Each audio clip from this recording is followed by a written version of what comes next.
News, सच जरूरी है। यह है MNS न्यूज नेटवर्क और आप देख रहे हैं MNS न्यूज टीवी। मैं हूं आपके साथ सोनल। तो आइए देखते हैं आज कुछ खास खबर। पीएम मोदी ने नए संसद भवन का किया उद्घाटन। लोकसभा अध्यक्ष की कुर्सी के पास ऐतिहासिक सिंबल स्थापित करने के बाद प्रधानमंत्री नरेंद्र मोदी ने रविवार को नए संसद भवन का उद्घाटन किया। लोकसभा अध्यक्ष ओम बिरला के साथ प्रधानमंत्री ने नए संसद भवन के उद्घाटन को चिन्हित करने के लिए पट्टिका का अनावरण किया। प्रधानमंत्री ने नए संसद भवन के निर्माण और विकास शामिल कार्यकर्ताओं को शॉल और स्मृति चिन्ह देकर सम्मानित भी किया। पीएम मोदी ने लोकसभा अध्यक्ष ओम बिरला और कैबिनेट मंत्रियों के साथ नए संसद भवन में सर्वधर्म सर्वधार्मिक प्रार्थना समारोह में भाग लिया। समारोह की शुरुआत सुबह हवन से हुई। इस अवसर पर 25 राजनीतिक दलों के प्रतिनिधि और मुख्यमंत्रियों और मंत्रियों सहित कई गणमान्य व्यक्ति उपस्थित हैं। समारोह में केंद्रीय मंत्री राजनाथ सिंह, अमित शाह, एस जयशंकर और जितेंद्र सिंह, कई राज्यों के मुख्यमंत्री और भाजपा अध्यक्ष जेपी नड्डा भी मौजूद है। कांग्रेस सहित 20 विपक्षी दल नए 4 मंजिला संसद भवन के उद्घाटन का बहिष्कार कर रहे हैं। आइए बढ़ते हैं अगली खबर की तरफ। सीएम नीतीश कुमार का सवाल, नए संसद की क्या जरूरत थी? बिहार के मुख्यमंत्री नीतीश कुमार ने शनिवार को भाजपा नीति केंद्र सरकार की आलोचना करते हुए कहा कि देश के इतिहास को बदलने का प्रयास किया जा रहा है। उन्होंने आश्चर्य जताते हुए सवाल उठाया कि कई हजार करोड़ रुपए खर्च कर नया संसद भवन की क्या जरूरत थी। देश के पहले प्रधानमंत्री जवाहरलाल नेहरू की पुण्यतिथि पर आयोजित एक कार्यक्रम से इतर पत्रकारों से बात करते हुए सीएम नीतीश कुमार ने कहा, देश में नई संसद की क्या जरूरत है? सत्ता में बैठे लोग इतिहास बदलना चाहते हैं और वे यही कर रहे हैं। उन्होंने आगे कहा, मैं दिल्ली गया और अन्य दलों के नेताओं से मिला। उन्होंने कहा कि एक नई संसद का निर्माण चल रहा है। यह मेरे लिए सुखद बात नहीं थी।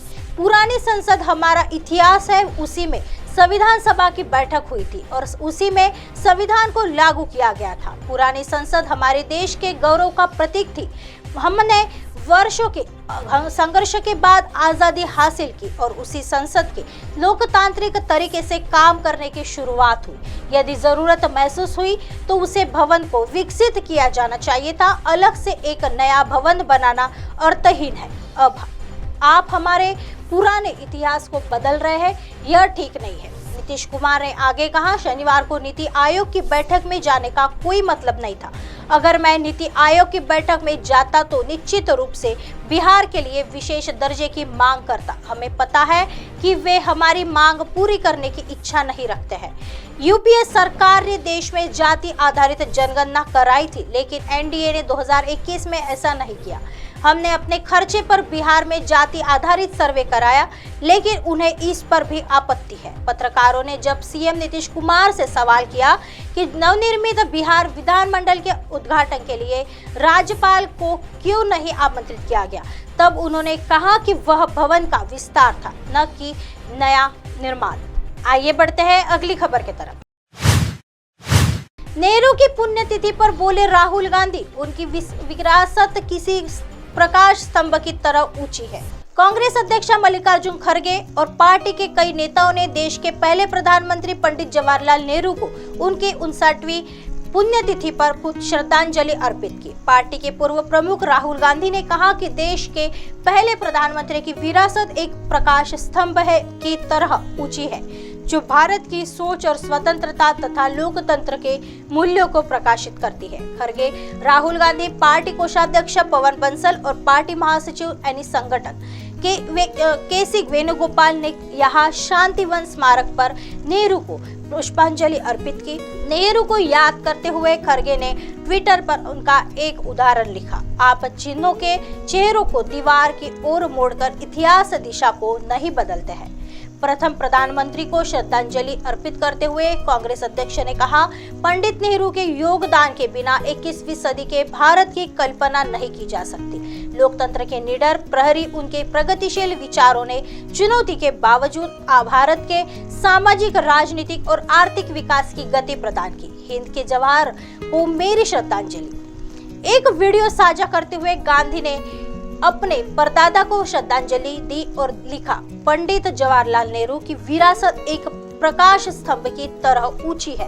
जो भारत की सोच और उन मूल्यों को प्रकाशित करती है जिनके लिए उन्होंने अपना जीवन समर्पित किया। स्वतंत्रता, लोकतंत्र, धर्मनिरपेक्षता और आधुनिकता, उनकी निष्ठा और मूल्य हमेशा हमारी अंतरात्मा और कार्यों का मार्गदर्शन करते हैं। प्रियंका गांधी ने भी अपने परदादा को श्रद्धांजलि दी और देश के पहले प्रधानमंत्री का एक ऑडियो वीडियो मॉन्टाज साझा किया।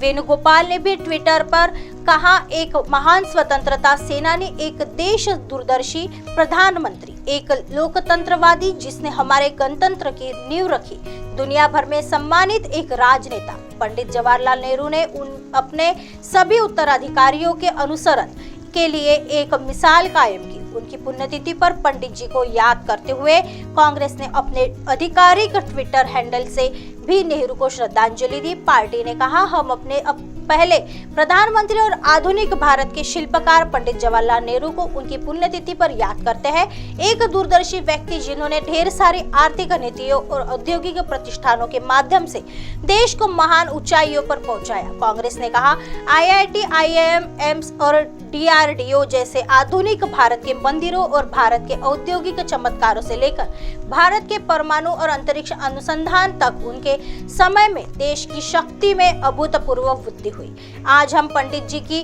विरासत पर गर्व करते हैं, जिन्होंने भारत को एक अग्रणी वैश्विक शक्ति के रूप में विश्व मंच पर स्थापित किया। नेहरू ने देश के स्वतंत्रता संग्राम में एक प्रमुख भूमिका निभाई। वह 1947 में आजादी के बाद भारत के पहले प्रधानमंत्री भी बने। भारत को ब्रिटिश शासन से मुक्त कराने के लिए नेहरू ने अंग्रेजों के खिलाफ लड़ाई लड़ी। वह भारतीय राष्ट्रीय कांग्रेस के प्रमुख नेताओं में से एक थे। अब आप हमारे चैनल को आपके मोबाइल पर भी देख सकते हैं। मोबाइल ऐप पर देखने के लिए प्ले स्टोर से MNS news TV apps download करें। इंस्टा, लिंक, ट्विटर, हाइकूक, फेसबुक और कई सोशल मीडिया के प्लेटफॉर्म पर हमारा चैनल उपलब्ध है। आप इसे यूट्यूब पर भी देख सकते हैं। आप हमारे चैनल को लाइव भी देख सकते हैं www.mnsnewstv.com पर। फिलहाल वक्त हो चला है दर्शकों ब्रेक का। ब्रेक से लौटने के बाद देखिएगा देश और दुनिया की तमाम खबरें। बने रहिए MNS न्यूज पर। नमस्कार।